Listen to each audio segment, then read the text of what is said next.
Do you feel you have the votes to get it over the finish line in the Senate? I'm very confident we'll get there. We have to get this done in a timely manner. Is that if we don't, the Democrats' $4 trillion tax increase will come into play. We need to stop that. The Democrats are trying to make us fail because they like high taxes. They like big spending government. Do you believe that you will be able to match what the House has identified, $1.5 trillion in spending cuts? Because so far, the Senate has come up with what? $3 or $4 billion in spending cuts? Well, that's what we're working on. Our aim is $2 trillion. We're going to match whatever the House is able to do. Wyoming Senator John Barrasso discussing how to pass President Trump's big, beautiful bill with Maria on Sunday Morning Futures. House Speaker Mike Johnson also giving an update on reconciliation negotiations last night. We understand this is a one-team effort, and I know that's an innovation, Trey. I mean, in Washington, the House and the Senate don't typically work together in that fashion, as you well know. But this is a new age and a new time. Our margins are small in both chambers, and we have no luxury of complacency about that. We got to work together as a team, and so far, so good. I'm really encouraged by that. So the job of the Speaker in this modern era is to bring them all together and let everybody understand at the end of the day, none of us are going to get 100% of what we want individually. It's a consensus-building process, and so we spend a lot of time building consensus. And I'm trying to let the members themselves guide the process. I'm directing it, you know, but it's not a top-down. It's bottom-up, and I think that's the secret to this at the end of the day. Everybody has a say, and we'll find that equilibrium point, the perfect point to make it happen. Speaker Johnson asking the House Ways and Means Committee to vote on tax legislation this week. Joining me now, New York Congresswoman and member of the House Ways and Means Committee, Nicole Malliotakis. Congresswoman, good morning. Will you be holding that vote? Well, I don't know if it's going to happen this week. It looks more likely it could be next week. But the bottom line is we're going to get the job done. Our committee has been working really hard. Chairman Jason Smith has been a great leader. He has brought us all together. We have built consensus, and I think we have a great package that not only will preserve President Trump's 2017 tax cuts, which were across-the-board cuts on not just corporations, but personal income, doubling the standard deduction, doubling the child tax credit, and some other provisions that are incredibly important that created millions of jobs and lifted millions of Americans out of poverty, bringing the lowest unemployment for Hispanics and African Americans. We're going to preserve those, and we're going to build on that, and we're going to provide tax relief for our middle class, for our senior citizens, and for hardworking Americans across the country. Well, lawmakers, holding an important meeting on state and local tax deduction last week. They're still trying to figure out a final proposal to extend the $10,000 cap. New York Congresswoman Elise Stefanik was on with Maria yesterday on Sunday Morning Futures, and she was talking about negotiations. Watch her comments here. I know that a lot of people in New York and California care about the SALT deduction. A lot of people in the Senate and in the House do not. Okay, they don't want to subsidize these high tax states. But the reality is, Maria, this was a commitment President Trump made on the campaign trail. This is a commitment many of our House Republicans made. So we are in the midst of negotiating that. And the reality is, with this slim majority, we understand it's important to relieve taxes for all Americans across this country. If you look at New York, no state moved more to the Republican direction than New York State in terms of President Trump's historic support that he earned from voters in New York. Congresswoman, again, this is something that President Trump mentioned on the campaign trail. Where are we with SALT?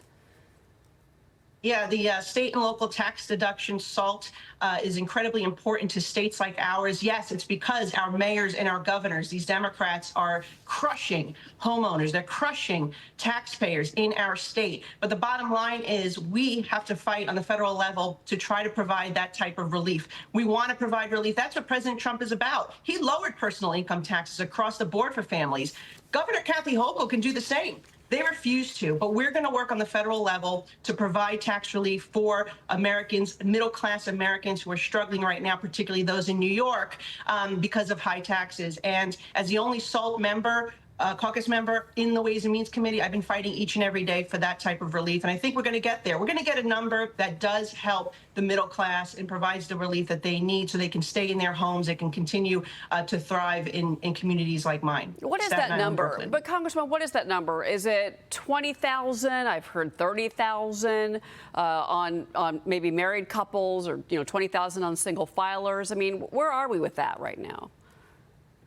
Well, because we're in the middle of the negotiations, I can't specifically tell you, but I will say 20,000 is certainly too low. At minimum, tripling and or quadrupling the deduction would at least provide for all the middle-class families we represent in districts like mine. So we'll see how things go this week. We're actively negotiating this, but we're going to get there to provide the relief needed for middle-class America. On the other side of this, though, the other side of the trade, to use a business term, is the concern about AMT bringing back the alternative minimum tax. Do you see that being a possibility? Because somehow you have to negotiate the revenue issue, which is what Maria was bringing up with Elise Stefanik. Yeah, look, the alternative minimum tax cannot come back. This is one of the things that I've made clear in my committee and to leadership. In fact, if the AMT does come back with SALT, it actually negates the benefit that the middle-class families were receiving from the SALT deduction. The reason why AMT was eliminated to begin with is because it hurt middle-income families, and we cannot allow that to come back. And so we're going to fight for the SALT relief. We're going to fight against the alternative minimum tax, and we can do both. Look, this should not be on the shoulders of New Yorkers who pay for more federal taxes than any other state in the country. They need to have this type of relief, and the budget cannot be balanced on their backs. We're going to make sure that we strike a balance here that is palatable to get the votes needed, the 218 that is needed to deliver the New York votes, to deliver the California Republican votes, and also is palatable to my colleagues who understand the predicament that we're in that we're trying to help our constituents. It's a Republican principle to allow people to keep more money in their pockets, and that is exactly what SALT relief is about. Agreed. And that is why we have seen the story of New York state politics change so much, really, since COVID. Congresswoman Stefanik told Maria she is strongly considering running for New York governor next year. Congressman Mike Lawler also told me he's considering taking on Kathy Hochul. So, Congresswoman, I want to get your thoughts on all of this, because what Mr. Lawler made it sound to me like was that basically by June there's going to be conversations that has to happen within the party in the state of New York to figure out basically who was the stronger candidate to go against Kathy Hochul, who I agree with you has destroyed New York. What are your thoughts on this? That's right. The best way for us to lower taxes and make New York more livable and deal with the crime issue on our subways is to actually elect a new governor. I would be happy with either Congresswoman Elise Stefanik or Congressman Mike Lawler. Both are good friends, they're good advocates, and they will bring the principles and fight for what we need here in New York to clean up the mess that the Democrats have created under one-party rule. And so let's see what happens. I just hope one of them runs, because at the end of the day, we need a candidate. You cannot defeat Kathy Hochul without a candidate. So please, one of you please run, and we will back you 100%. Cheers to that. Liz Peek's got a question for you. Go ahead. Congresswoman, let's go back to spending cuts. Why is it that the Senate is so far away from the House in terms of cutting spending?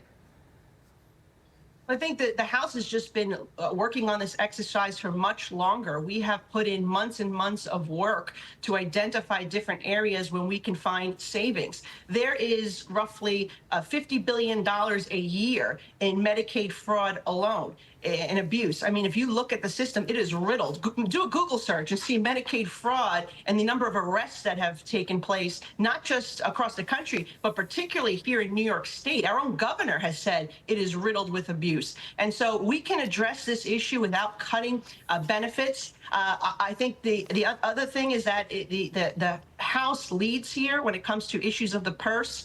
We're the ones who have to do the real legwork, and I hope the Senate just goes along and certainly will take their input. But we need to get this job done. I think we can strike a good balance here where we can eliminate a lot of the waste and spending from the Biden administration, protect Medicaid beneficiaries, put in place some parameters to reduce unnecessary overhead in our agencies, and let's get the job done and provide that savings, by the way, to the taxpayer. That's what this is about, saving money and giving it back to the taxpayer. And Congresswoman, we have to run, but I will say the editorial board of the Journal this morning writes the GOP's Medicaid moment of truth, and they talk about ways, look, Medicaid's going to have to be dealt with, even though it sounds politically treacherous for anybody to talk about Medicaid cuts. And they say, especially the issue of winding down free federal money for able-bodied men that are on Medicaid. Congresswoman Nicole Malliotakis, always a pleasure. Thank you for being here.